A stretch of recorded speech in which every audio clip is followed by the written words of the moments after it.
কিছু জানি না, আমার 15 বছর, আমি 15টাই গাছ লাগাবো। আমার বোনের মাথার পোকাগুলো মাঝে মধ্যে কিলবিল করে ওঠে। ও বাই দ্য ওয়ে, আজকে মহারানীর জন্মদিন, সবাই উইশ করো কিন্তু। এবার ঘটনাটা বলি তোমাদের। রোজকার মতো আজ সকালেও গাছে জল দিতে এসেছি। পেছন থেকে বোন এসে হঠাৎ বলছে, মুমু 15টা গাছ আমাকে তুলে দাও, আমি লাগাবো।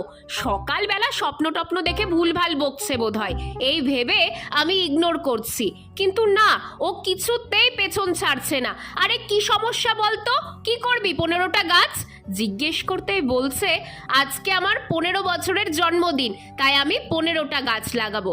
এই শুনে আমি তো আকাশ থেকে পড়লাম। ভাবো তো, 15টা গাছ আমি কোথায় পাবো? তারপর মাথায় একটা বুদ্ধি এলো। ওকে বললাম, দেখ এমন একটা গাছ লাগা যেটা 15 বছরের বেশি বাঁচবে। বলেই একটা কদম গাছ হাতে ধরিয়ে দিয়েছি। আর এটা যে কত কষ্ট করে লাগালাম সেটা তোমরা পরের পার্টে দেখবে।